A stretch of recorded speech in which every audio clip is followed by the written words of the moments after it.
de hoy, esta, este hermoso recorrido, ¿verdad?, que estamos haciendo por el libro del Apocalipsis en especial, que es un libro tan complejo, un libro que a la vez también tiene una sabiduría muy grande escondida, ¿verdad?, que queremos llegar a profundizar. Queremos llegar a profundizar. Ya vimos el capítulo 1 la vez pasada, el preámbulo, como el Apocalipsis, ¿verdad? Eh, Se le atribuye al apóstol San Juan y cómo a través de la historia ha sido, ¿verdad?, el manejo de la canonicidad del Apocalipsis, que ustedes saben que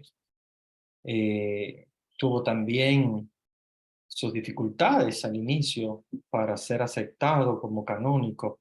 Acuérdense que, y esto es una de las cosas que a veces dialogamos con los hermanos evangélicos, que son, ustedes saben, muy como que todo lo que diga la Biblia y todo lo que diga la Biblia y la Biblia y la Biblia. Pero la realidad es que la Biblia eran muchas Biblias en el sentido de que había muchos libros escritos como escritura inspirada por Dios. Y fue precisamente la Iglesia Católica la que eligió cuáles eran de esa cantidad tan grande de libros. Acuérdense que había muchos apócrifos, había muchos libros escritos que se consideraban canónicos, pero no eran canónicos, eran apócrifos. O sea que al inicio hubo mucha proliferación de libros escritos como si fueran inspirados por Dios, pero no todos eran inspirados por Dios. La Iglesia tomó tiempo para descifrar cuáles eran los libros canónicos, o sea, cuáles eran los libros inspirados por Dios y cuáles eran los llamados apócrifos, que eran diferentes, no eran inspirados por Dios. Y es por eso que nosotros a veces cuando vemos los evangélicos muy metidos ahí como que, no, que solo la Biblia y lo que dice aquí, lo que dice aquí, es como gracioso, ¿no? Darse cuenta después al final que lo que ellos andan como buscando, Biblia, Biblia, Biblia, fueron los libros que la Iglesia Católica decidió, ¿verdad?, eh, considerar como canónicos. Si tenemos la Biblia hoy, gracias a nuestra Iglesia Católica, que descifró, sobre todo del Nuevo Testamento, porque el Antiguo Testamento sabemos que es heredado de los judíos, la Torá judía.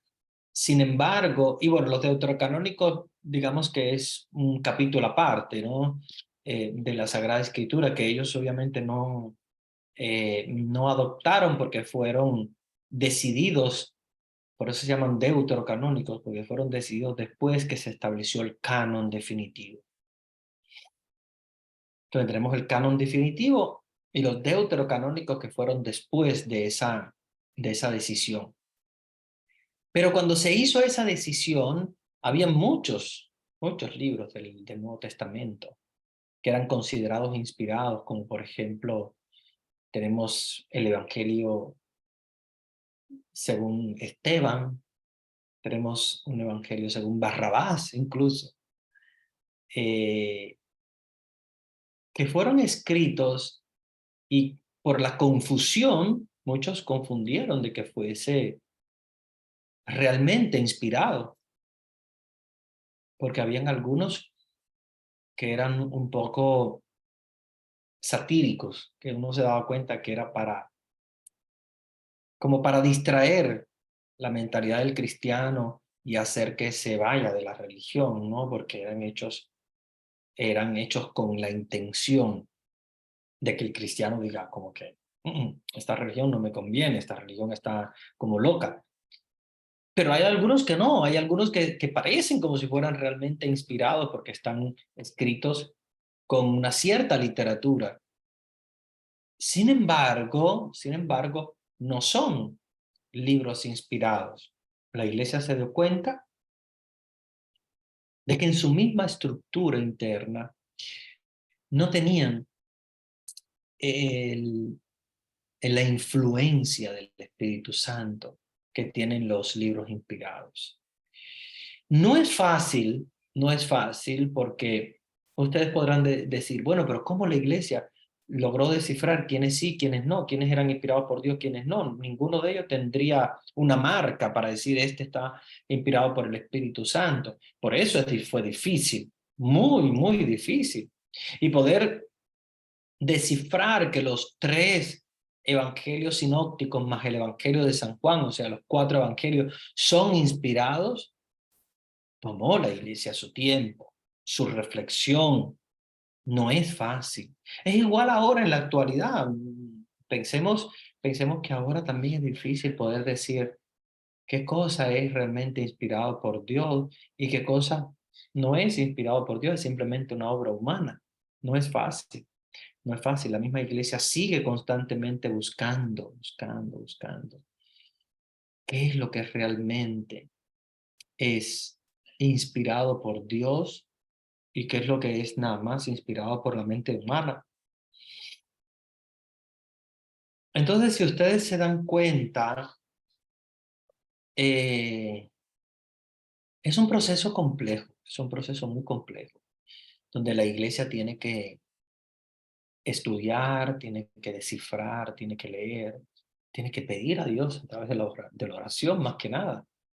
Y ese proceso de estudio, reflexión, oración, es que da entonces la conclusión de cuáles son los libros realmente inspirados por Dios, porque de alguna manera Dios mismo inspiró a ese grupo de colectores de los libros sagrados, que obviamente eran los obispos, acuérdense que eso fue en un sínodo, y decir, bueno, este evangelio es realmente inspirado por Dios, este evangelio, aunque nos diga cosas muy hermosas, lo consideramos tal vez como una obra literaria.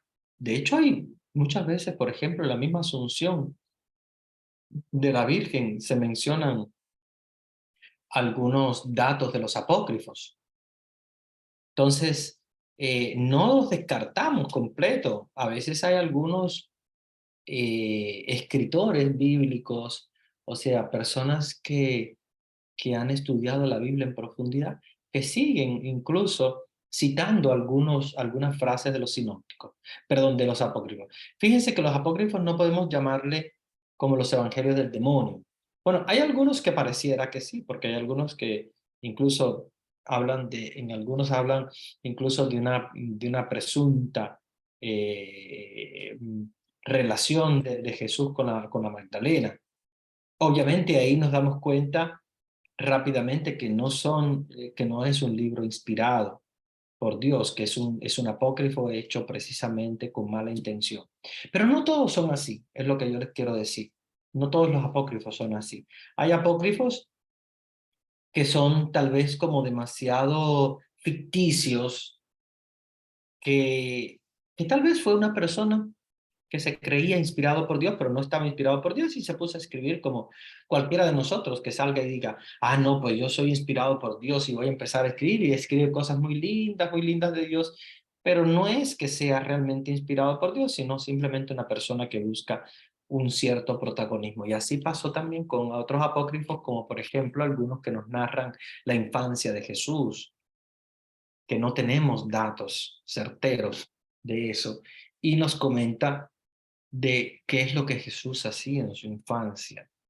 De hecho, nos habla de curaciones, como por ejemplo de un animal que se cae, que un niño lo mata y él de niño, Jesús niño, lo resucita. Toda una serie de pasajes que nos damos cuenta que no tienen una mala intención, no son malos, pero son ficticios, no son realmente inspirados por Dios, así la iglesia lo ha decidido.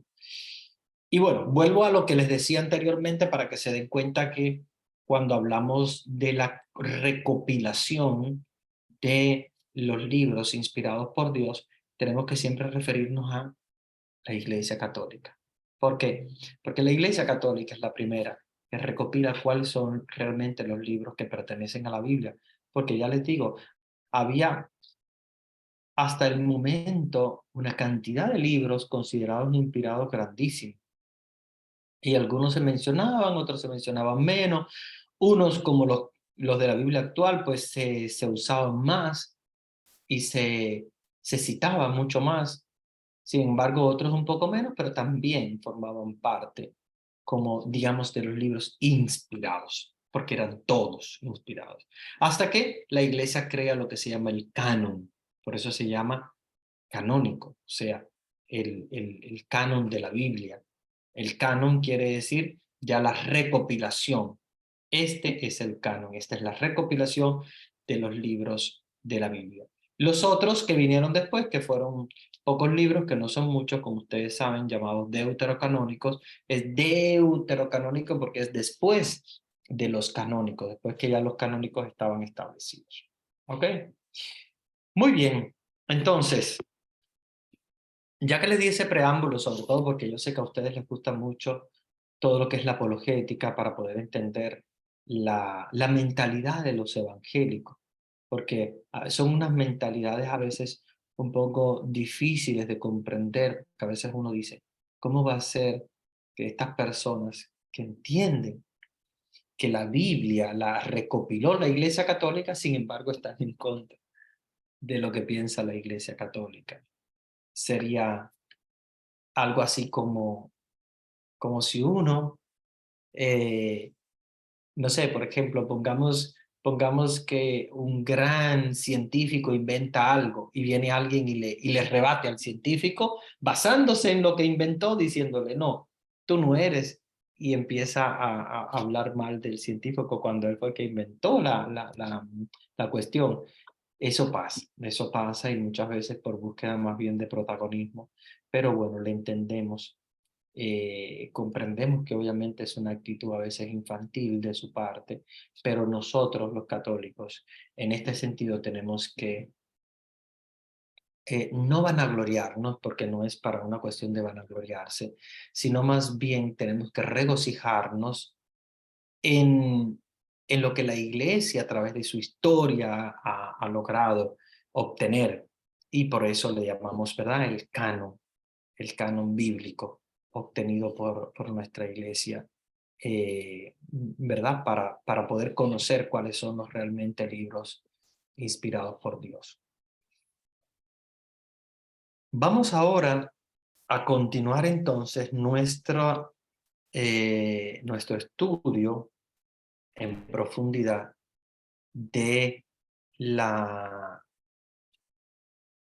del Apocalipsis. Ya sería el capítulo 2 del Apocalipsis. Recuérdense que nosotros la vez pasada trabajamos completamente el capítulo 1, entonces vamos ahora a, eh, a comenzar, ¿verdad?, con este capítulo 2 del Apocalipsis, que también es un capítulo bastante hermoso y bastante interesante de, de poder comprender y escudriñar. Nos dice entonces el Apocalipsis capítulo 2, versículo 1. Vamos a irnos allí para poder entender lo que nos dice Dios a través de la revelación a San Juan. Versículo 1. Al ángel de la iglesia que está en Éfeso. O sea, ya ahora entonces vamos a adentrarnos en lo que son las escrituras a las iglesias. ¿Ok? Porque el capítulo primero, al final, nos estaba comentando, escucha el significado de las 7 estrellas que han visto en mi mano de derecha, de los 7 candelabros de oro, de las 7 estrellas de los ángeles y de las 7 iglesias, y los 7 candeleros son las 7 iglesias. Y cuando habla de las 7 iglesias, que son, acuérdense siempre del candelabro de los 7 brazos, que es muy común en los judíos. Nosotros no lo usamos tanto, pero sí es muy propio de los judíos, el candelabro que tiene 7 brazos, ¿verdad? Ustedes conocen muy bien que incluso los judíos lo ponen como símbolo de ellos. Acuérdense los símbolos judíos que son muy importantes. Aquí nada más hago un paréntesis porque creo que es muy importante que lo tengamos en cuenta. Recuérdense que los símbolos judíos son la estrella, que es el símbolo de la estrella de David.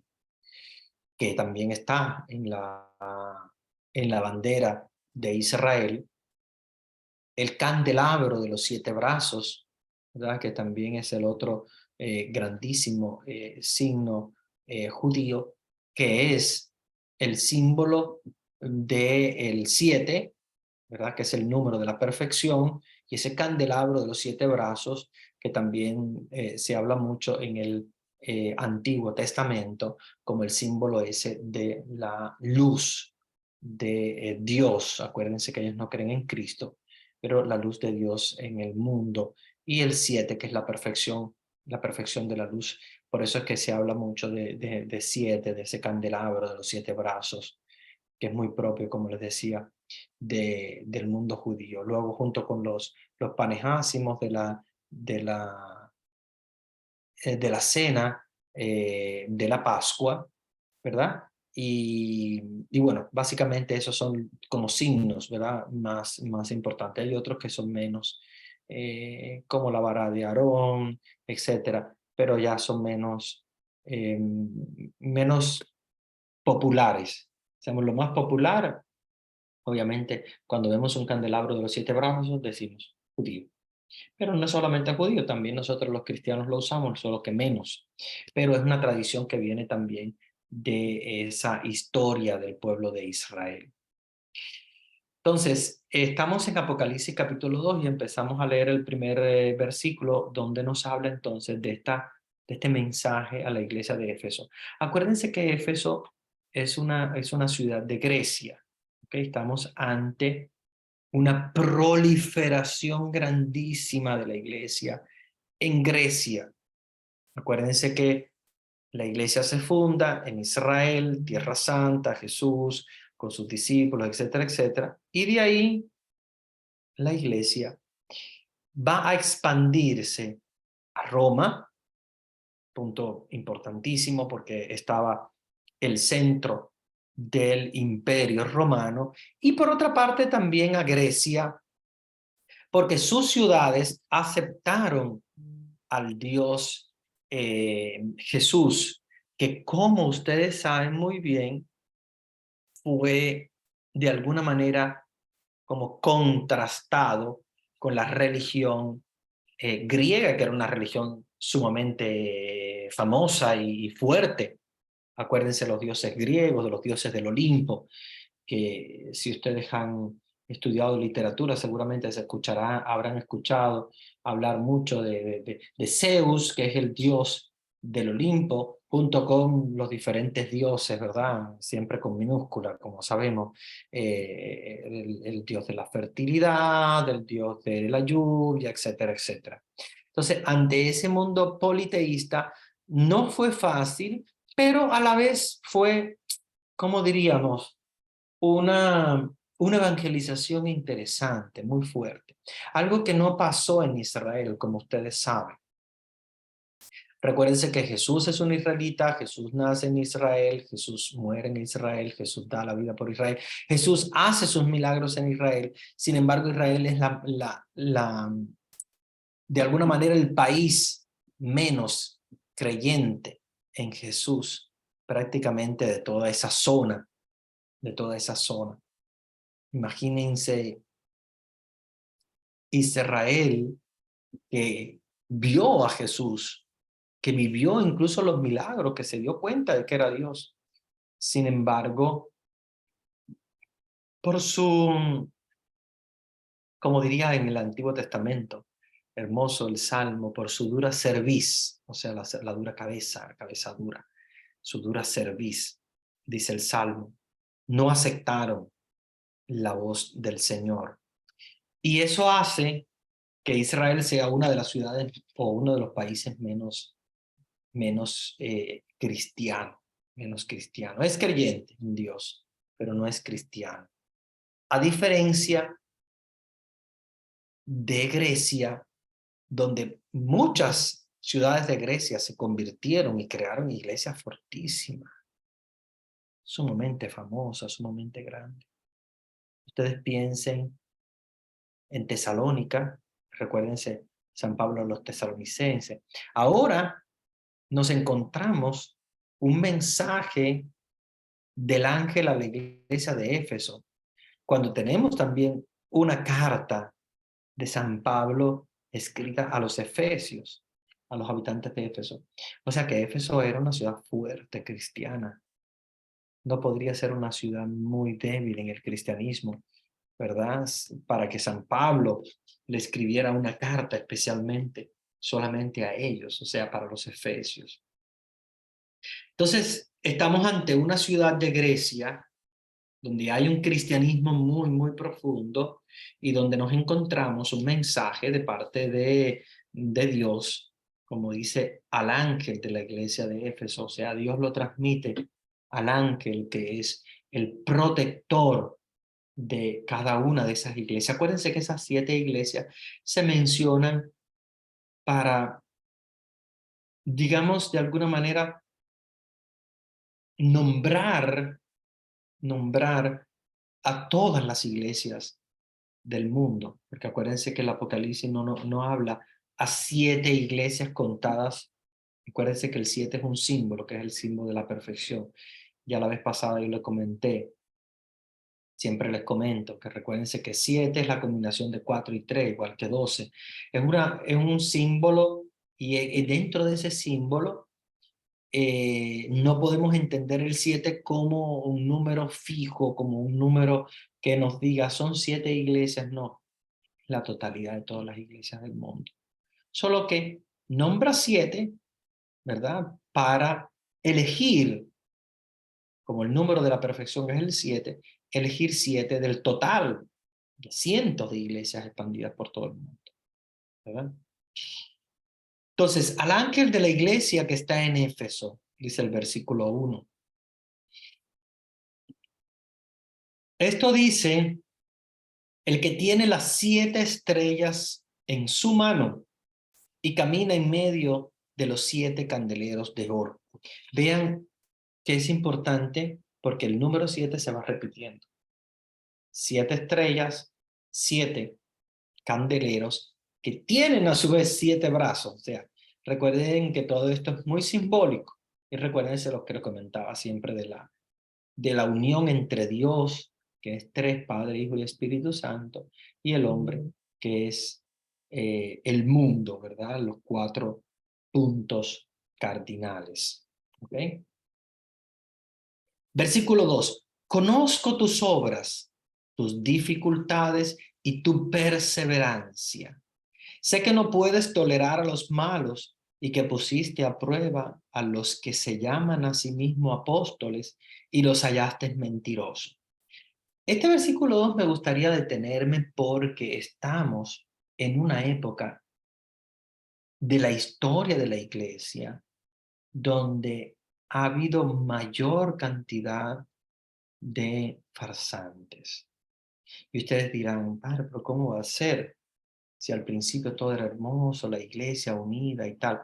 No, no siempre.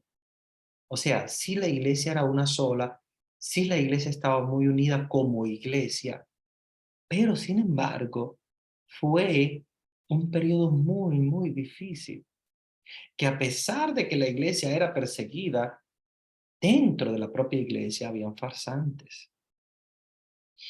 Y digamos de alguna manera que este mismo, este mismo movimiento cristiano en favor de, de la propagación de la palabra de Dios no siempre tuvo un, ¿cómo diríamos? No siempre tuvo un esplendor grande donde, donde todo era hermoso, ¿no? Había también dificultades. Y como les dije la vez pasada, se recuerdan que la vez de Hipólito, el antipapa, que no es el único antipapa que ha habido durante la historia, sino que han habido otros antipapas también. Y recuérdense que antipapa no quiere decir que sea un agente en contra del papa. El antipapa es el que elige el papa habiendo estado otro ya. Entonces se llama antipapa porque es la persona que no es realmente el papa, sino que es nombrado falsamente. Digamos, en otras palabras sería como el falso papa, pero en la historia de la iglesia se le llama Antipas.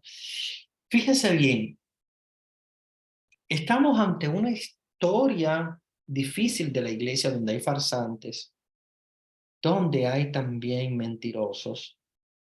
Y fíjense lo interesante que aquí nos dice el versículo 2, porque está hablando del fin de los tiempos, o sea, nos está hablando de que eso mismo se va a repetir al final de los tiempos y es algo que tenemos que estar preparados.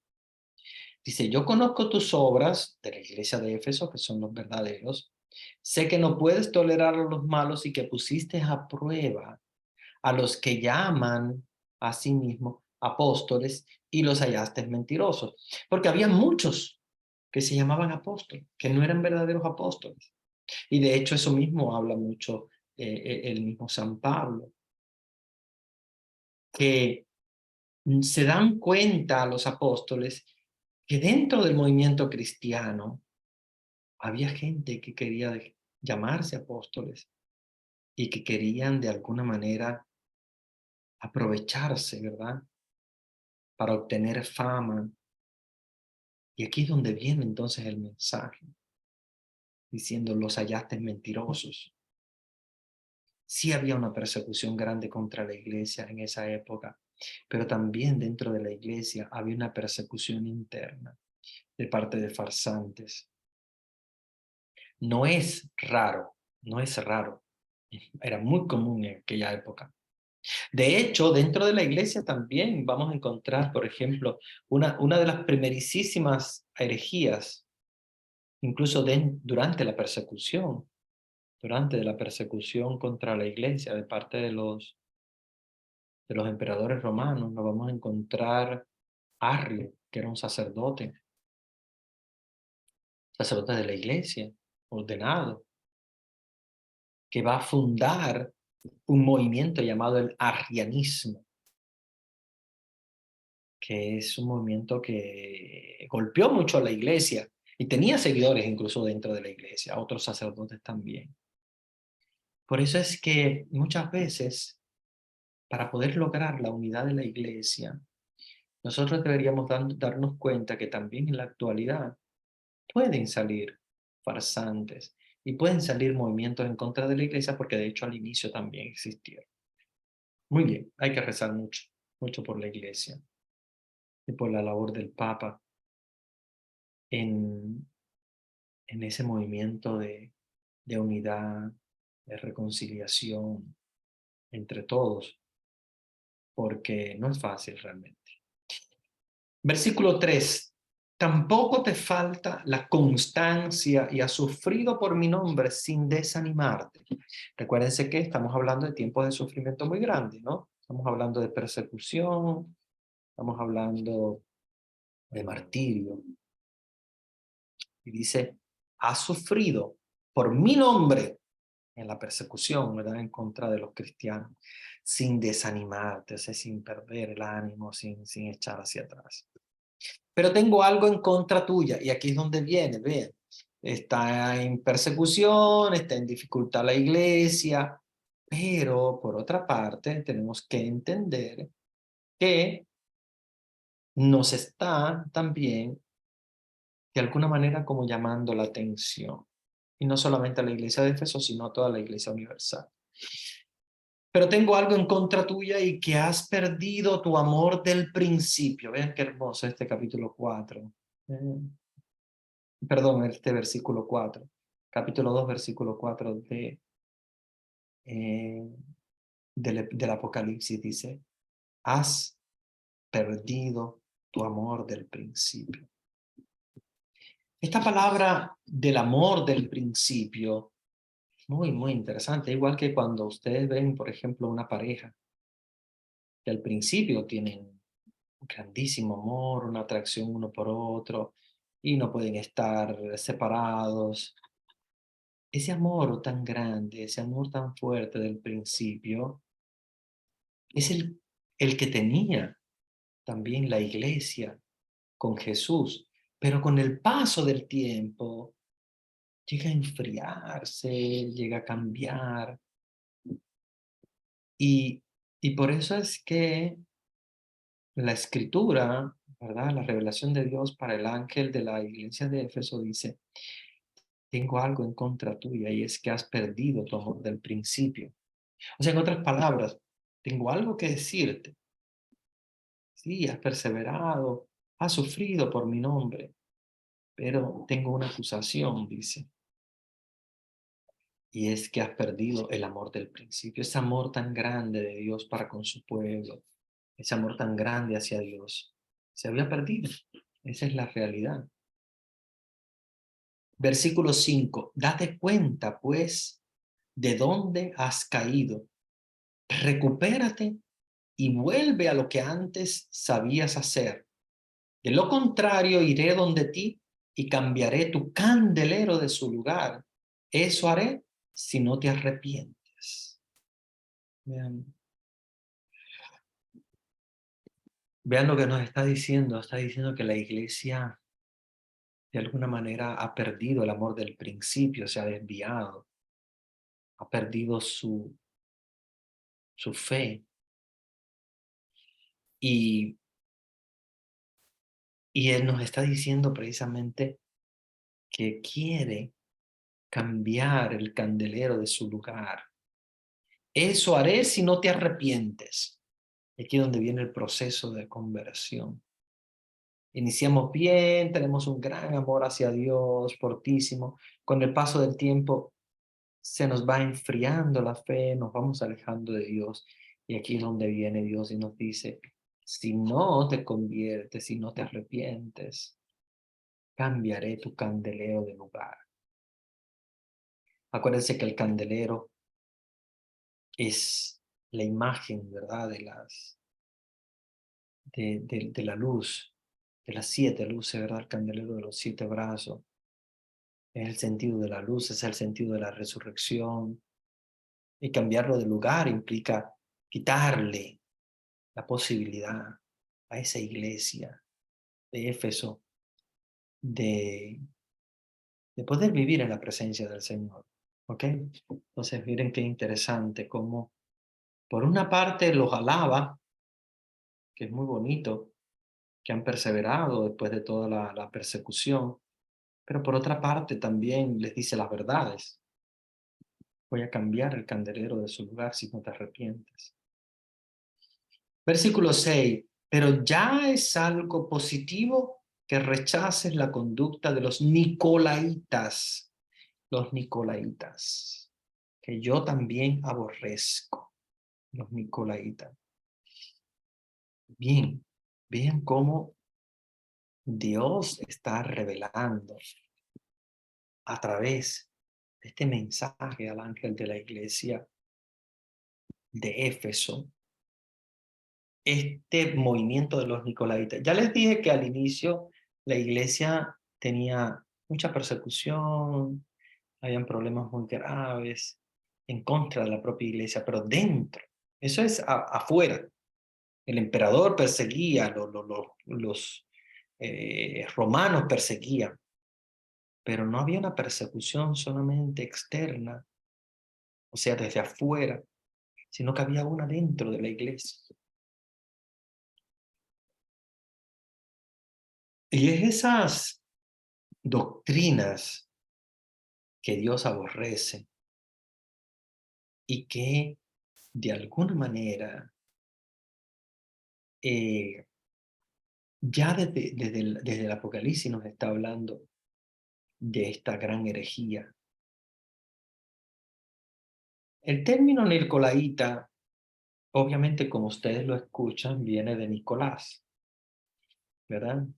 Viene del griego, Nicolás. Y hay diferentes hipótesis sobre esto. De hecho, varios padres de la iglesia, como Ireneo, como Hipólito, Epifanio, mencionan a este grupo y señalan a un tal diácono llamado Nicolás como el autor de esta herejía, de esta secta. Acuérdense que el problema grande de la iglesia al inicio son las sectas. Son las sectas. eh, esas sectas que crean divisiones, crean divisiones. Y si ustedes se ponen a analizar bien, eh, la Iglesia Católica tuvo al inicio el ataque de las sectas desde el principio, cuando habían grupos, está estos nicolaitas que probablemente ya ni existan en el mundo, pero habían otros más, y todos ellos eran en contra de algún tipo de doctrina de la Iglesia. ¿Se recuerdan de Arrio que les hablaba del arrianismo, que no consideraba a Jesús como Dios? Y ahora nos encontramos a los nicolaitas. Los nicolaitas que de alguna manera eh, son fundados por Nicolás eh, para crear división dentro de la iglesia. Y esta división generalmente se basa más que nada en, en algunas doctrinas diferentes a la doctrina verdadera. Recuérdense que cuando se habla, en este caso, ¿verdad? Mm, de una doctrina como por ejemplo Jesús es verdadero Dios y verdadero hombre. Alguna doctrina que vaya en contra de esto, que nos diga algo diferente, es una doctrina herética, hereje, son herejes.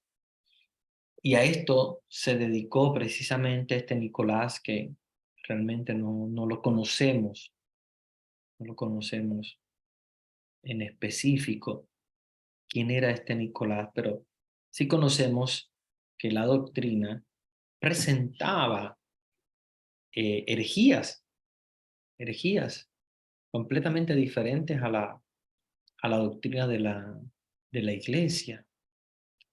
Y de alguna manera, la misma iglesia se encontró con estas doctrinas contrarias a su doctrina verdadera y claro, empezó a rechazarla. Y en el Apocalipsis se menciona el aborrecer esas doctrinas, ¿verdad? Elaboradas como sectarias, como sectas. Eh, no hay digamos, un elenco claro de qué cosa era esta doctrina, pero sabemos que es una designación prácticamente como hereje, una secta. Un grupito aparte que no estaba en comunión con la Iglesia Universal. Entonces, dice el versículo 7, el que tenga oídos, que escuche este mensaje del Espíritu a las iglesias. Al vencedor le daré de comer del árbol de la vida que está en el paraíso de Dios. Entonces, ya es una manifestación del más allá. Es una manifestación de que en el paraíso está ese árbol llamado el árbol de la vida, del cual sí podían comer Adán y Eva. Adán y Eva no podían comer del árbol de la ciencia del bien y del mal, pero podían comer del árbol de la vida. Y aquí se nos presenta de nuevo ese famoso árbol de la vida que está en el paraíso de Dios, al cual Dios le da de comer al vencedor. Versículo 8. Escribe al ángel de la iglesia de Esmirna. ¿Ok? Ya está hablando. Entonces, a Éfeso les está diciendo, ok, muy bien por no desanimarte, muy bien por haber luchado en contra de las herejías, pero acuérdate que no puedes perder el amor primero. ¿Ok? Ese es básicamente el mensaje. Ahora le escribe al ángel de la iglesia de Esmirna. ¿Ok? También estamos hablando de otra localidad donde la presencia, ¿verdad?, de los cristianos, una presencia bastante fuerte, bastante grande. Esmirna es en Turquía, no es exactamente Grecia, pero es una ciudad también sumamente importante. De hecho, es la tercera ciudad más grande de Turquía, ¿ya? Y algunos le llaman precisamente la perla del Egeo, que está en el mar Egeo. Y la ciudad es una ciudad sumamente grande, hermosa, eh, que en turco, ¿verdad?, se llama Izmir, Izmir. Y por eso entonces, nosotros en español le decimos Esmirna, ¿no?, porque Izmir sería como un poquito raro. Esmirna es una ciudad de Turquía. Acuérdense que la, la comunidad cristiana al inicio hace una evangelización muy fuerte, no solamente en Roma, sino también en Grecia y en Turquía. También Turquía tiene una bastante grande, una muy fuerte evangelización de parte de los cristianos, de los primeros cristianos. Entonces, tenemos esta segunda iglesia, que es la iglesia de Esmirna, el versículo 8. Dice, así habla el primero y el último. Recuérdense que ya estamos hablando del signo que Jesús va a revelar, que es el signo precisamente de el alfa y el omega. Nos habla del primero y del último, el que estuvo muerto y que volvió a la vida, o sea, Jesús, que resucitó. Dice el versículo 9, sé que sufres si eres pobre, y sin embargo eres rico. Sé cómo te calumnian los que pretenden ser judíos y no lo son, pues su sinagoga es la sinagoga de Satanás. ¿Ya? Vean cómo al hablar a Esmirna, ya el contexto es un poquito diferente, es un poquito más, digamos, más fuerte. Al principio a Éfeso le había dicho, sabemos que perdiste el amor primero. Acá no, acá el regaño es más fuerte, ¿verdad? Esto nos está dando un énfasis de cómo también, de alguna parte, la evangelización, de alguna manera, ha caído, ¿verdad?, fuertemente en este país de Turquía. Recuerden que Turquía es un país muy árabe, pero a la vez también cristiano. Y en Esmirna, el ángel le habla de las calumnias que recibe la iglesia de parte de los que pretenden ser judíos y no lo son, porque su sinagoga es la sinagoga de Satanás. O sea que nos está hablando de un grupo de judíos apartados completamente de Dios. Versículo 10, no tengas miedo por lo que vas a padecer. El diablo meterá a algunos de ustedes en la cárcel para ponerlos a prueba. Serán 10 días de prueba. Permanece fiel hasta la muerte y te daré la corona de la vida. Esta es una de las frases más hermosas de la Sagrada Escritura. La permanencia, la fidelidad para poder obtener la corona de la vida. Y esta corona de la vida la ofrece Dios a aquellas personas que perseveran hasta el final. Que perseveran hasta el final. El que tenga oídos, que escuche el mensaje del Espíritu a las iglesias. El vencedor no tiene nada que temer de la segunda muerte. Ya nos está hablando de un Jesús que ya murió, que ya resucitó, pero que no teme a la segunda muerte, porque obviamente es eterno.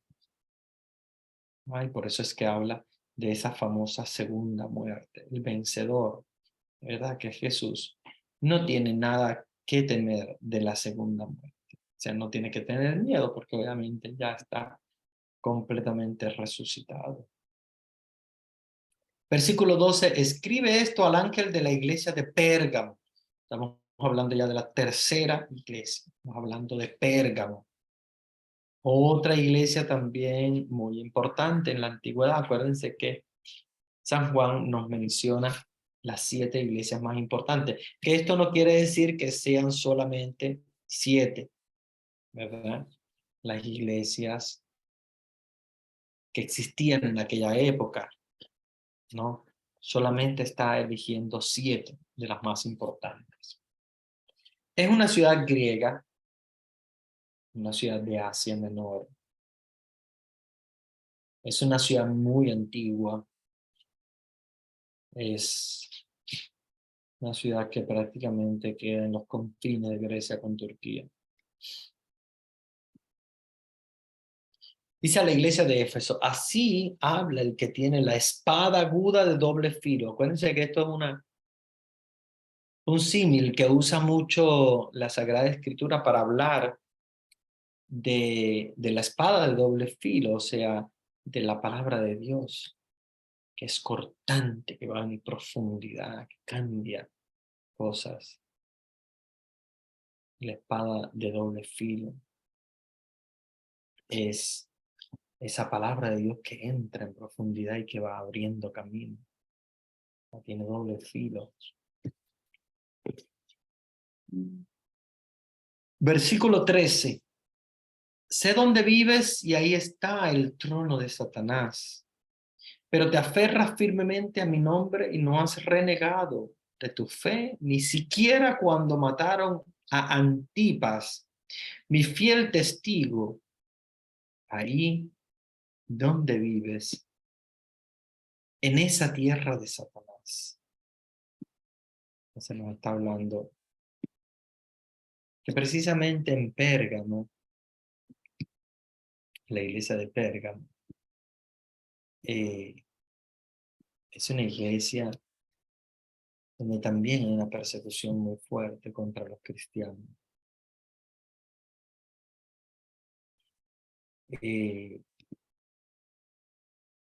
Mataron a Antipas, dicen, mi testigo fiel. Y obviamente este mensaje es un mensaje que de alguna manera u otra, pues, llama la atención. Porque nos está hablando de una persecución a un mártir cristiano que es un fiel de Pérgamo, de la iglesia de Pérgamo. Y donde el apóstol Juan ordena a Antipas como obispo de Pérgamo, pero durante una persecución horrible de parte de Domiciano, uno de los más sanguinarios emperadores romanos.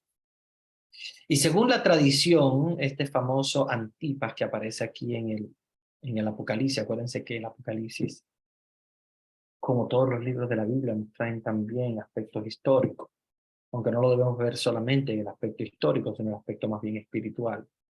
Pero desde el punto de vista histórico, la historiografía nos habla de que este Antipas fue martirizado más o menos en el año 92.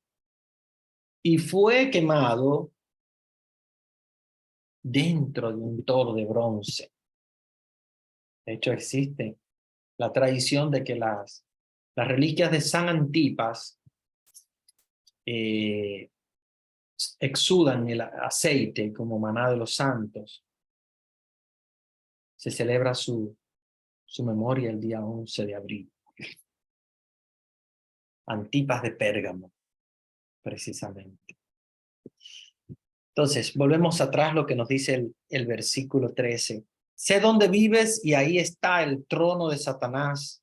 Pero te aferras firmemente a mi nombre y no has renegado de tu fe, ni siquiera cuando mataron a Antipas, mi fiel testigo, allí donde vives, en esa tierra de Satanás.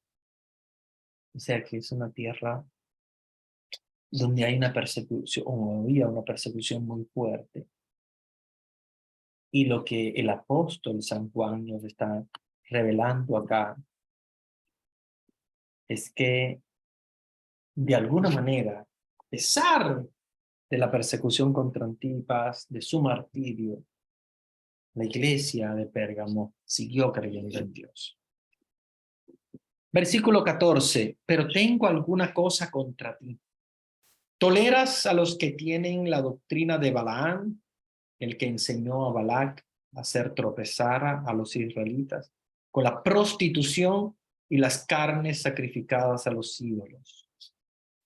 Lo mismo hacen los que siguen la doctrina de los nicolaitas ahí donde ti. Recupérate, pues si no iré pronto donde ti para combatir a esa gente con la espada de mi boca. ¿Ven? Lo mismo hacen los que siguen la doctrina de los nicolaitas allí donde ti. O sea, había nicolaitas en todas partes. Y acuérdense que estos nicolaitas son siempre contrarios a la doctrina de la iglesia, son una secta dentro de la iglesia. Fíjense que esa época no era fácil, todavía ahora nosotros tenemos sectas, pero están fuera de la iglesia, son sectas aparte. Pero en aquella época las sectas estaban dentro. Los nicolaitas hacían sectas, hacían grupos en contra de la iglesia universal. Y ustedes preguntan en busca de qué sentido tiene eso. Lamentablemente el hombre, el ser humano, es corrupto y busca siempre salirse con la suya, busca tener fama, y eso fue lo que hicieron esta secta, ¿verdad? Había dentro de la iglesia de Pérgamo nicolaitas. Y nos está diciendo que a pesar de la muerte de Antipas, el martirio de Antipas, seguían ellos la sana doctrina creyendo en Dios. Dice, recupérate pues, si no iré pronto donde ti para combatir a esa gente con la espada de mi boca, o sea, con su palabra, para combatirlos con su palabra. Recupérate porque si no voy a ir con la espada de doble filo de mi boca. La espada que es la palabra de Dios. Versículo 17. El que tenga oídos para oír, que oiga. Esto recuérdense que se repite mucho en la Sagrada Escritura para decir, bueno, todo aquel que tenga intenciones de escuchar, que quiera realmente escuchar, que lo escuche, que oiga. El mensaje del Espíritu a las iglesias: al vencer le daré un maná misterioso. Le daré también una piedra blanca con un nombre grabado, un nuevo nombre grabado en ella, que solo conoce el que lo recibe. Escribe al ángel de la iglesia de Tiatira. ¿Ok? Ya vamos entonces con la siguiente. Vean que vamos completando las 7 iglesias y siempre es un mensaje que, como ustedes saben, un mensaje siempre esperanzador, de conversión, de acercamiento a Dios, en contra de la sana, en contra de las falsas doctrinas y en contra de aquellos que quieren dividir a la iglesia. Tiatira es una ciudad de Asia, una ciudad de Asia Menor. Es una ciudad que tiene también una importancia muy grande al inicio de la creación, ¿verdad?, del cristianismo. Tiatira también queda en Asia Menor. Y pertenece a lo que es la actual Turquía. ¿Sí? Escribe el ángel a la iglesia de Tiatira, Así habla el Hijo de Dios, cuyos ojos son como llama de fuego y cuyos pies parecen de bronce brillante. Sí, aquí nos está hablando de un Dios que viene como una llama de fuego, que viene como un bronce, o sea, la fortaleza es la palabra de Dios. Ese es el versículo 17, versículo 18. Escribe al ángel, no, perdón, el versículo 19. Conozco tu proceder, tu amor, tu fe, tu servicio, tu perseverancia y tus últimas obras más numerosas que las primeras.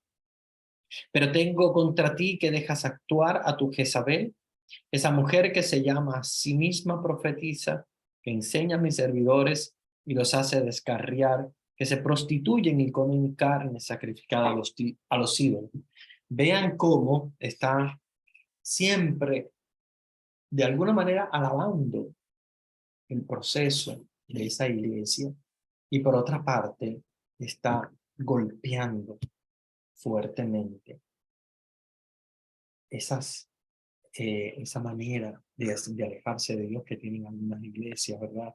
Que de alguna manera buscan el protagonismo, como dice acá, te dejas actuar a tu Jezabel, esa mujer que se llama a sí misma profetiza, que enseña a mis servidores y los hace descarriar, pues se prostituyen con carnes sacrificadas a los ídolos. O sea que, de alguna manera u otra, siempre hay como un regaño fuerte. Acuérdense que la voz de Dios siempre es para bendecir y también para educar firmemente. Versículo 21. Le he dado tiempo para que se arrepienta, pero no quieren dejar su prostitución. O sea, de alguna manera, Dios quiere que se arrepientan, Dios quiere que vayan a Él, pero a veces no quieren dejar su prostitución. Esto de prostitución no siempre es como nosotros la pensamos. Probablemente estén pensando ustedes de que era prostitución como de tener varios maridos o otras varias mujeres. No.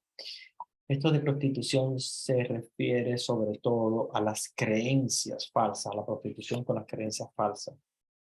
O sea, que no le eres fiel a Dios, sino que te prostituyes con otros tipos de doctrina, otros tipos de llamado.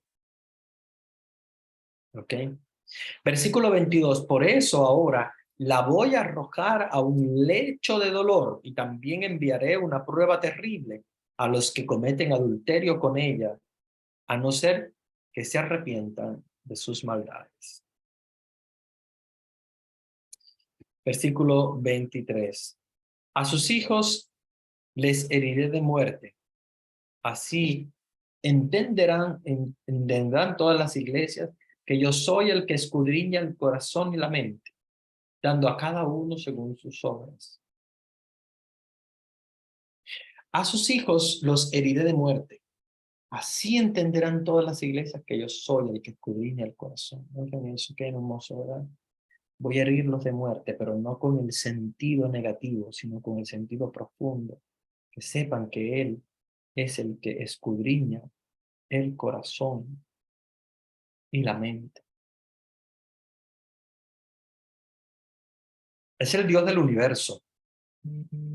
Es el Dios del universo que escudriña el corazón, que escudriña la mente, que sabe que hay una prostitución en camino, pero no una prostitución desde el punto de vista sexual. Acuérdense que en esa época es más bien entendida como una prostitución con otros dioses, o sea, creencia en otros dioses, entonces estás siendo infiel al Dios verdadero. Versículo 24. Ahora escúchenme los demás de Tiatira que no comparten esa doctrina. No los heriré a ustedes que no han conocido sus misterios, como ellos dicen que son los misterios de Satanás. Pero mantengan lo que tienen hasta que yo venga.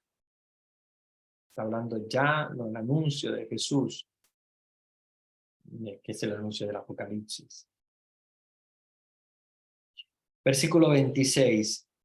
Al que venza y se mantenga en mis caminos hasta el fin, le daré poder sobre las naciones. Las regirá con vara de hierro y las quebrará como vasos de barro. Será como yo, que recibí de mi Padre este poder, y le daré la estrella de la mañana. El que tenga oídos, oiga el mensaje del Espíritu a las iglesias. Es un mensaje de conversión, es un mensaje que, si nosotros lo vamos a resumir, son mensajes de conversión. Acuérdense que el hombre se acerca a Dios, pero de alguna manera se aleja, se prostituye con otros dioses. ¿Ok? Muy bien, ese es el capítulo 2. Capítulo 2 del Evangelio, perdón, no del Evangelio, del Apocalipsis.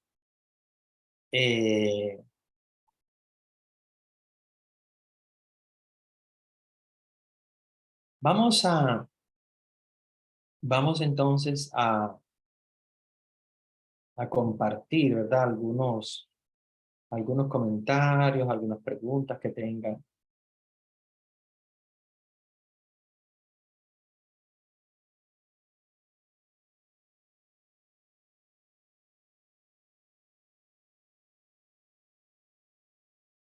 Bueno, tengo un comentario interesante en el chat. Bueno, ustedes no lo pueden visualizar porque me lo han mandado a mí individual, pero bueno, ya se los comento para que ustedes también lo escuchen. Dice, buenas noches, padre. La semana pasada usted dio una respuesta que el libro fue escrito en el año 33 en adelante. Dice, yo investigué un poco y encontré que más o menos fue en el año 96, 98. Mira, la, la datación del Apocalipsis, como muchos libros también de la Biblia, no son dataciones exactas. Obviamente hay un estudio que, al parecer, el primer Apocalipsis que se conoce, que prácticamente, digamos, se editó, o sea, se escribió, editado, probablemente haya sido tomado de un borrador, porque acuérdense que uno siempre cuando escribe hace como un borrador y después ya pasa limpio. Ese limpio probablemente sí sea de finales del siglo. Pero la realidad es que Juan, claro, murió de viejo y estaba bastante viejo cuando escribió el libro. Aunque haya sido más joven que Jesús, pongámosle como 10 años más joven que Jesús, que pudiera estar entre sus 86 y sus 88 más o menos, ¿verdad? Tendríamos que pensar más o menos que podría ser esa, si Jesús tendría unos 30 años más o menos, que Juan haya tenido unos 20, ¿no? Y se lleven más o menos alrededor de unos 10 años. No creo que mucho más, porque no creo que haya sido un menor de edad, muy chiquito. Creo que haya sido un joven de unos 20 años, 20 y tantos. Pensemos que si en el año 96, 98 Jesús tuviera 96, 98 años, hubiese tenido, que Juan entonces tuviese 86, 88, ya era una edad que poca gente llegaba.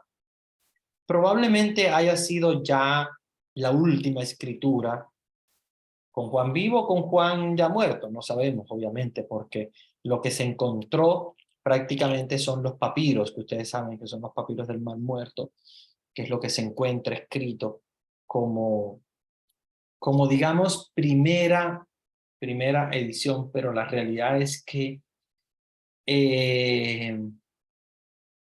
la teoría es que Juan se fue a la isla de Patmos, que haya escrito el Evangelio antes que nada, y luego haya escrito el Apocalipsis. Probablemente el Apocalipsis fue su segunda obra y que sí haya sido más o menos en torno a esa época, pero mi idea es que las visiones y toda su primerísima escritura haya sido después del retiro a Patmos, que es obviamente después de la muerte de Jesús, y que probablemente se haya concluido de escribir en torno al año 96, que podría tener como 86 años Juan, y tal vez haya sido como ya la definitiva, como digamos la edición final y que no haya sido el borrador, porque acuérdense que anteriormente tiene que haber habido al menos un borrador de ideas de parte de Juan cuando escribió el Apocalipsis, cuando escribió el Evangelio y después el Apocalipsis. Así que sí, claro, oficialmente es más o menos para finales de siglo, pero el inicio de la escritura yo pienso que haya sido antes, igual también con el Evangelio, porque recuérdense que en aquella época no se vivía mucho tiempo. No podemos eh, alargar porque cualquier cosita, cualquier mínimo enfermedad, así sea un catarro malo de esos que nosotros le llamamos como esos catarros malos que son prácticamente casi todos bacterianos, que se curan, muchas veces tienen que curarse con antibióticos. En aquella época esas personas no sobrevivían. Entonces, sí, por mucho que haya vivido Juan, que murió de viejo, como sabemos, eh, probablemente si tuvo el fin del libro haya sido tal vez por esa época, pero no que se haya comenzado en torno al año 96, porque si no, entonces no nos da la cuenta sobre la autoría de Juan, porque si no, entonces sería ya su seguidor quien lo haya escrito. Y yo creo que sí, probablemente en torno a esa época ya hayamos tenido el libro acabado, terminado, pero que se haya comenzado anteriormente y más sobre todo un borrador. Aquí probablemente tendríamos el definitivo en torno a esos años, pero ya no creo que Juan haya podido escribir en torno a esos años mucho más. Aparte que recuérdense que en esa época pues pasan muchas cosas que nosotros todavía no conocemos por la cuestión de que, ¿cómo decirle? Ahora nosotros nos ponemos en sus zapatos y es difícil entenderlo, pero hay muchas cosas. La presbicia siempre existió porque es algo que, bueno, ¿sabes? Ya yo tengo 40 años y bueno, estoy usando espejuelos y claro, en esa época, ya a los 90 años, probablemente no sé si era tan fácil para Juan la escritura sin tener, ¿verdad?, lo que tenemos nosotros ahora eh, con las graduaciones, etcétera. Yo pienso que antes, aunque probablemente el definitivo, si obviamente lo buscamos por la datación del definitivo, o sea, acuérdense la prueba del carbono 14 que se hizo con todos los originales de la Biblia que se pudieron encontrar en el Mar Muerto, sí podrían tener esa datación, pero yo creo que anteriormente tiene que haber existido ya una escritura de parte de Juan. Padre Humberto, buenas noches. ¿Por qué Juan usa tantas figuras literarias para escribir el Apocalipsis? Dos cosas. Juan es un hombre espiritual que, que usa las figuras literarias, usa los símbolos, porque de hecho incluso hasta en su propio evangelio lo hace. Fíjense el discurso del pan de la vida tan hermoso, que es un símbolo prácticamente la multiplicación de los panes para Juan, no es una descripción, Juan no describe, Juan no es uno que describe, Juan es un hombre de mucha teología, muy elevado. Claro, para nosotros es un poco difícil, pero es eso, ese es Juan. Primero eso. Y segundo, acuérdense que cuando Dios hace una revelación y hace una revelación mística del futuro, no la dice con pe y pa. O sea, no la dice uno, dos y tres tal cual, sino que de hecho engloba en recursos literarios también muy interesantes, como por ejemplo el mismo Jesús lo usa en la Biblia, recursos literarios como símiles, como metáforas. Vean cómo Jesús mismo utiliza símbolos cuando habla del sembrador. Después lo explica esta famosa parábola, pero el mismo Jesús lo dice. Les hablo en parábola para que escuchando no entiendan, para que escuchando no entiendan, para que viendo no vean, etcétera, etcétera. Porque la idea es que capten la esencia, no la descripción, si no sería muy obvio, revelar todo tal cual, como digamos, como muy material, porque muy superficial. Entonces, por eso usan estos recursos que son fuertes para que solamente las personas con fe que realmente estudian en profundidad puedan conectar. Yo creo que la intención de Juan es la misma intención de Jesús. Es la intención de que quien vaya realmente a entender sea una persona que vaya a ir en profundidad y no sea una persona que simplemente le interese lo descriptivo, simplemente lo frío descriptivo, sino que haya una profundidad y que a través de esos recursos literarios, a través de esos símbolos, se pueda descubrir la presencia de Dios, el mensaje de Dios. Si no, no sería revelación, ¿verdad? Si Dios nos dijera las cosas, pues sería, ¿qué sería? Una transmisión de mensaje. No sería una revelación, se revela por símbolos, por misterios. ¿Ok? Buenas noches, padre. ¿Podría explicar brevemente el proceso de canonización de los libros de la Biblia? Uf, esto lleva mucho tiempo. Creo que me voy a tomar eh, el tiempo. mm, o sea, no creo que daría ni siquiera si tomáramos toda la clase, aparte que ya no queda tiempo, pero si fuera la clase desde el principio, yo creo que el proceso de canonización no, o sea, de elaboración del canon de la Biblia, no podríamos verlo completo eh, desde el momento en el cual empezó a escribirse la Biblia hasta que se logró el canon completo. Pero, pero sí, el desarrollo de esto, yo se los puedo decir así como, digamos, por arribita. Eh, los libros de la Biblia al inicio tuvieron mucha discrepancia. Mucha discrepancia. Eh, Habían muchos escritos, habría muchísimos escritos.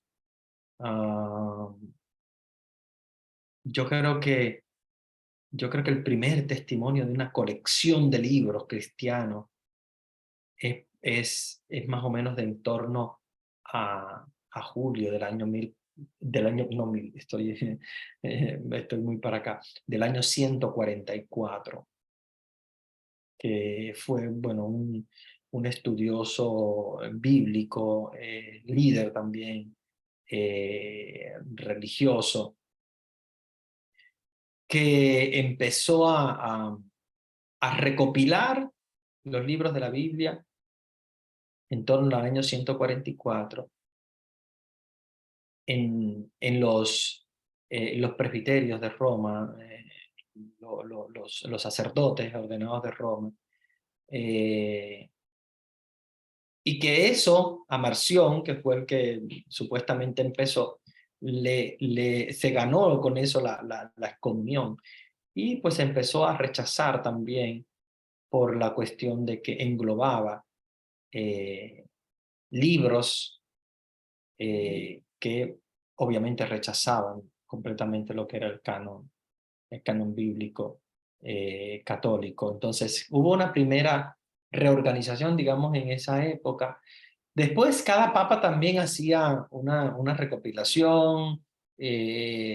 Encontramos ya, por ejemplo, para el año 367, donde la iglesia ya estaba un poquito más abierta, más fácil también, digamos, de evangelizar, de llevar mensajes, de llevar compendios y tal, porque hasta esa época obviamente la iglesia estaba escondida y hacía lo que hacía con lo que tenía, con los escritos, pero ya cuando la iglesia empezó un poquitico más como a, a, a estabilizarse, ya con el Papa Dámaso I, de los primeros concilios, se empezó ya a recopilar el canon y ya para ya los años 300 y tanto, casi los 400, ya se hace lo que es la traducción de la Biblia al latín. Recuérdense que ahí es donde tenemos la primera colección, cuando se hace la traducción, porque acuérdense que algunos libros estaban en hebreo, los del Nuevo Testamento estaban en griego, y se hace entonces lo que se llama la Vulgata, ¿ok? Que acuérdense que es la traducción que hace San Jerónimo. Entonces ahí tenemos ya la primera recopilación. Pero hay varios códigos. Para llegar al código ya canónico de la Iglesia va a pasar tiempo. Primero Marción, el Código Vaticano, el Sinaítico, el Alejandrino, una compilación que hace Orígenes, una compilación que hace Eusebio, una compilación que hace San Atanasio, también sumamente importante, bastante cercana a la actual. Y conocemos también pues la recopilación que en su época hizo Lutero, que es completamente diferente a la nuestra, porque deja fuera los deuterocanónicos. Es un poco largo, obviamente no les voy a explicar, pero digamos que de alguna manera si nosotros podemos entender bien cuáles son, cuál es el momento en el cual tenemos la Biblia actual, fue ya mucho, pero mucho más acá, en época de Lutero, que fue precisamente el que yo creo que empujó más a la iglesia para definir realmente el canon, fue precisamente el concilio que dio, ¿verdad?, en contra de Lutero, el canon de la Biblia, que fue el concilio de Letrán, ¿verdad? Si mal no recuerdo, sí, concilio lateral. Eh, pero ya estamos hablando de los años 1500, obviamente ya para la época de Lutero. Anteriormente sí existía el canon, pero digamos que no había como esa presión. Quien hizo esa presión más fuerte fue Lutero. Cuando sale Lutero, traduce la Biblia al alemán, empieza a traducir a las lenguas vernáculas, o sea, a las lenguas que existían en aquella época, y empieza entonces la revolución de qué libros sí, qué libros no, y ahí es donde la iglesia entonces pone claramente, dice, no, espérate, vamos a definir bien. Aunque ya con la Biblia Vulgata ya teníamos definido cuáles eran los libros del canon. Sin embargo, ya para esta época, en 1500 ya tenemos entonces lo que es la Biblia definitiva como la que tenemos ahora, ya también con los deuterocanónicos y todo. Eh, Vamos a ver las otras preguntas que me dicen. Buenas noches, padre. ¿Es Juan el Bautista de quien estamos hablando, de otro Juan? No, muy buena pregunta. No, no confundamos. Es muy buena esta pregunta porque sí se puede confundir los dos Juanes. No, estamos hablando de Juan el Evangelista. Estamos hablando de Juan el Evangelista, escritor del Evangelio y escritor del Apocalipsis. Juan el Bautista no tenemos, por lo menos que se conozca, ningún tipo de escrito. ¿Ok? Un gran apóstol en el sentido de que, como ustedes saben, iniciador del Nuevo Testamento, tenía seguidores, grandes seguidores suyos, un hombre muy asceta, de una vida muy fuerte, o sea, como lo conocemos del Antiguo Testamento, que se habla, que comía miel, requesón, etcétera, etcétera, y tal. Un hombre, una zeta, o sea, un hombre muy fuerte con lo que es su forma de vivir el inicio del cristianismo, pero no tenemos ningún escrito de Juan el Bautista. Tenemos el escrito de San Juan, bueno, tenemos también la epístola de San Juan, pero no tenemos de Juan el Bautista. ¿Ok? Si estamos hablando entonces de Juan, que es discípulo de Jesús, o sea, apóstol y también evangelista. Buenas noches, padre. Solo entré un poco tarde a clase del curso. Si podía proporcionar el nombre de la primera iglesia de las 7 que menciona el Apocalipsis. La primera de todas es Éfeso. ¿Ok? Buenas noches, padre. Para escribir Juan el Apocalipsis fueron a través de sueños, pero él conoció a Jesús y sabía palabras de todas maneras. Sí, claro. El Evangelio fue obviamente inspirado por el Espíritu Santo, a pesar de que Juan haya tenido contacto con Jesús. Recuérdense que Juan no escribe simplemente lo que él vivió con Jesús, sino lo que le inspiró el Espíritu Santo. Acuérdense que la Biblia es inspiración del Espíritu Santo y eso lo creemos por fe. O sea, quien se siente a escribir no es él el que está escribiendo, a pesar de que él pone su escritura, su forma de escribir, sus recursos literarios, pero el mensaje del Espíritu Santo, ¿ok? El Espíritu Santo es el que infunde lo que hay que escribir, o sea, el mensaje que hay que transmitir. Ya después la forma se la da él, pero la inspiración es la de Dios. Es igual que, por ejemplo, si vemos a Miguel Ángel que haciendo una escultura, quien inspira es Dios y él es el que pone la forma, él es el que da la forma a su estilo, pero el mensaje es el de Dios. Ok, aquí van a estar las respuestas. La primera iglesia es Éfeso. Buenas noches, padre.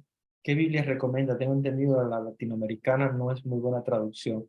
Yo uso mucho la latinoamericana porque me gusta el lenguaje. No es la mejor traducción es la Biblia de Jerusalén, pero la Biblia latinoamericana no es mala. La Biblia latinoamericana, de hecho, es una edición católica. Es preferiblemente ante cualquier otra edición que no sean católicas. No es mala la edición, solamente que la latinoamericana es más cuidadosa de la traducción literal, muy cuidadosa también para las personas que estudian la Biblia. La latinoamericana es más popular, pero no es que sea mala, es más popular, digamos, que el lenguaje. A mí me gusta mucho porque por el lenguaje. De hecho, hoy estaba compartiéndoles a ustedes directamente de la latinoamericana, porque me gusta mucho el Apocalipsis, porque ya de por sí el Apocalipsis es complejo. Entonces, si nos vamos a buscar una traducción que sea más compleja todavía de entender por el hecho del modo como lo escribe, entonces nos vamos a quedar en el aire. La latinoamericana es más popular, llega más a las personas, es un poquito más como aterrizada, más sencilla, más simple.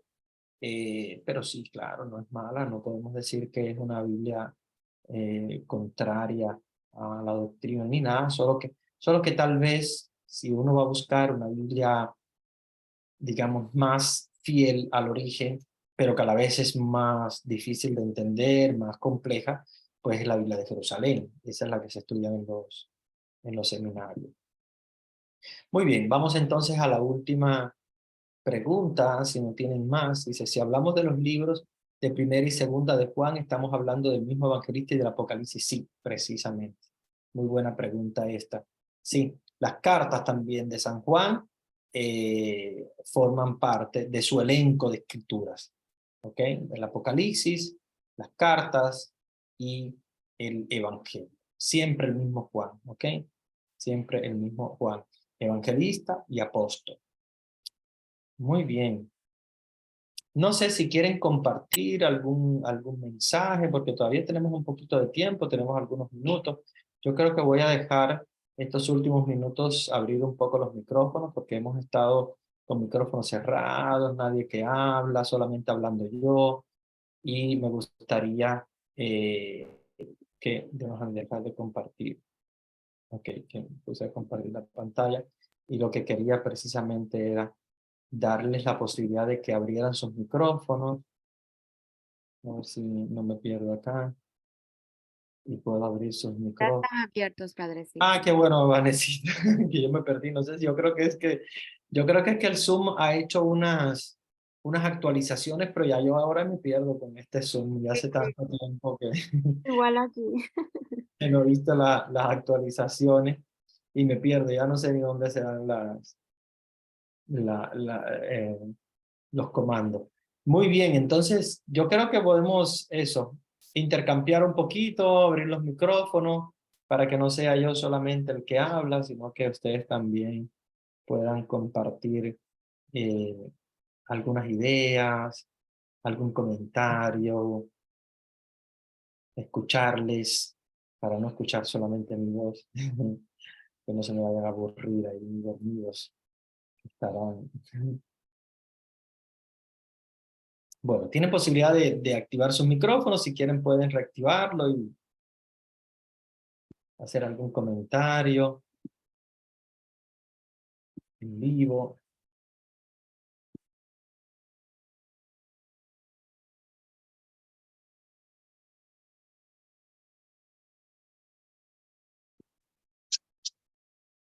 Muy buenas noches, padre. Buenas noches. Mirando el Apocalipsis, yo siempre temía porque aún no se termina de comprender, porque falta mucho recorrer. Entonces se veía en las primeras fases, era como un libro de temores. Pero al final veo que siempre nos decían que el Apocalipsis es un libro de esperanza y de amor para nosotros los creyentes. Sí, muy buena tu reflexión, mira. Yo creo que el Apocalipsis, a través de los tiempos, siempre como se ha pensado que es eso, es de temor, porque claro, es el final de los tiempos, el fin del mundo, y todo el mundo como con miedo al Apocalipsis. Pero realmente el Apocalipsis es la manifestación del amor de Dios. A pesar de que vamos a ver más adelante cuando hablemos de las batallas contra Satanás, y cualquiera de estas imágenes que nos aparecen, como el dragón de las 7 cabezas, o lo no sé qué, todo esto es más que nada la manifestación del amor de Dios que quiere donarnos a nosotros la paz del paraíso.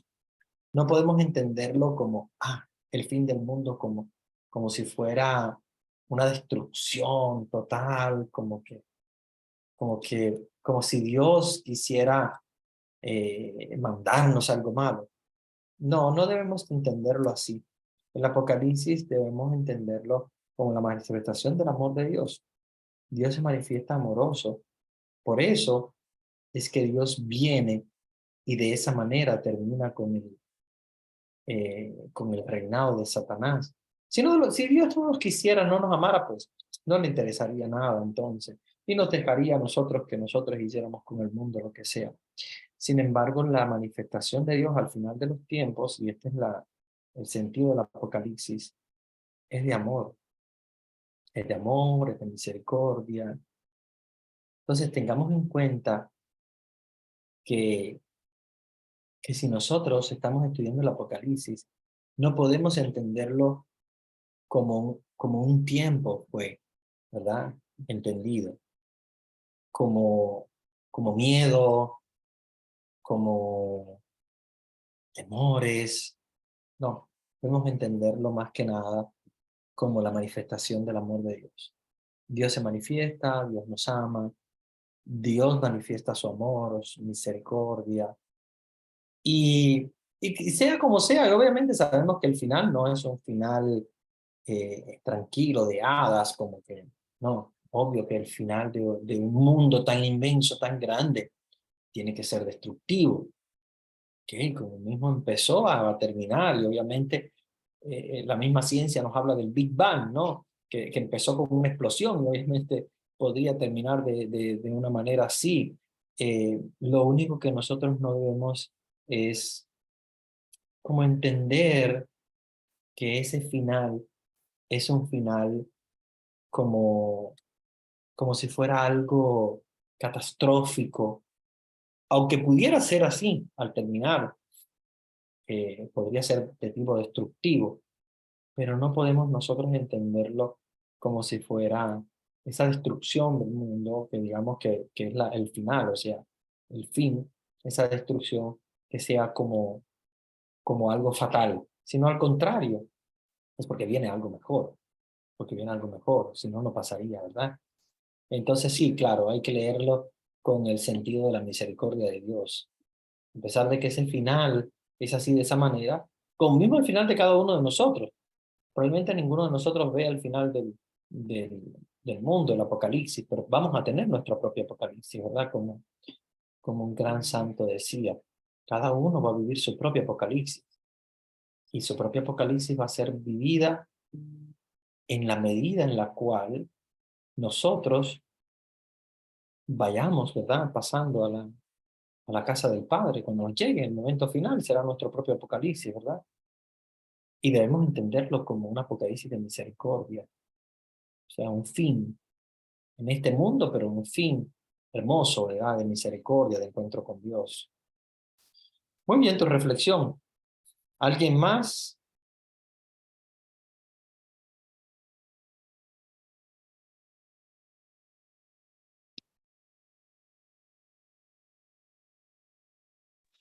Buenas noches, padre. Buenas noches. He leído que hay algunas sugerencias para comenzar a leer la Biblia. Algunos sugieren comenzar con las cartas de San Juan, luego los evangelios y todo lo que incluye el Nuevo Testamento. Desde su criterio, ¿en qué momento sería más conveniente para una persona que se propone leer completamente la Biblia, leer el Apocalipsis? Sí, mira, muy buena pregunta. Yo recomiendo la Biblia, primer paso, un evangelio que sea sinóptico. Ni siquiera Juan, de primero porque no van a entenderlo bien.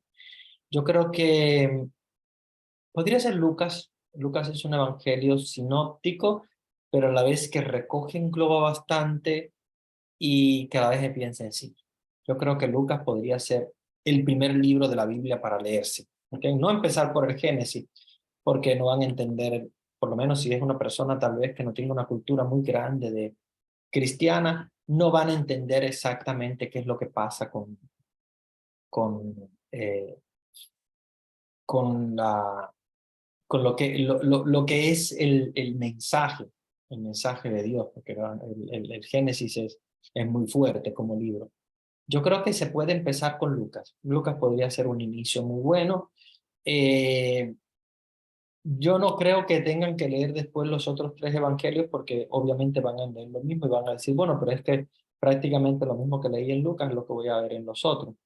Claro, hay cosas que están, cosas que no están en uno, cosas que sí, pero bueno, yo creo que leyendo a Lucas tenemos una visión bastante amplia de lo que le pasó a Jesús.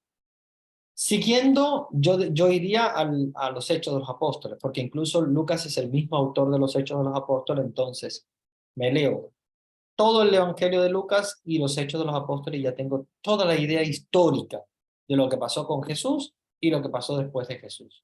Entonces, los hechos también son muy bonitos, son también muy, sea una lectura bastante bonita de hacer, a mí me gusta mucho, de hecho, podemos hacer un curso también de Hechos de los Apóstoles, porque creo que es bastante sencillo, pero es hermoso, hermoso todo lo que pasa en los hechos después de la muerte de Jesús.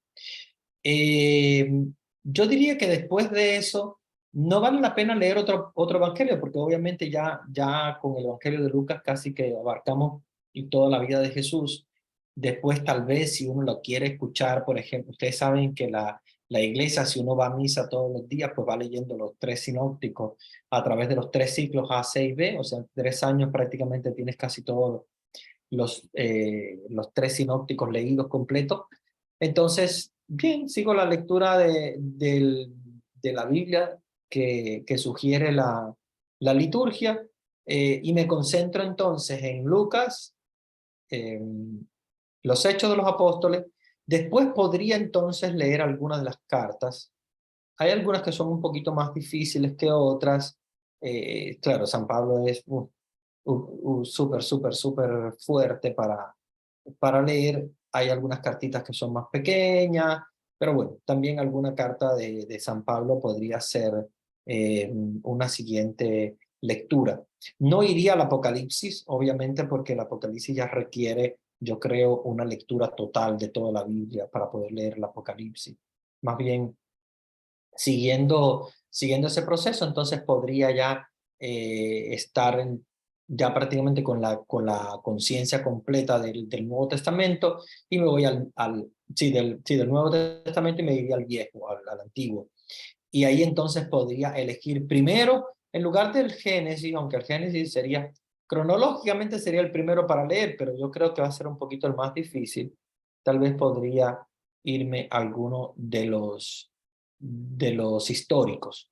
Acuérdense que los reyes son históricos, crónicas son históricos, Samuel también es un libro histórico, sobre todo como para entender un poquito cómo funciona lo que es la parte de la historia. El Génesis después, claro, obviamente, o si quieren antes, para seguir como la cronología y entender por qué pasan las cosas, porque claro, el Antiguo Testamento hay que entender todo lo que pasa en el Génesis, el Éxodo, la entrega de las tablas de la ley, etcétera, para poder comprender qué es lo que pasa después. Pero sí es fuerte, claro, es fuerte. Pero ya después que se ha leído casi todo el Nuevo Testamento, o sea, un evangelio, los hechos de los apóstoles y algunas de las cartas, yo creo que ya más o menos podríamos comenzar con el Antiguo Testamento.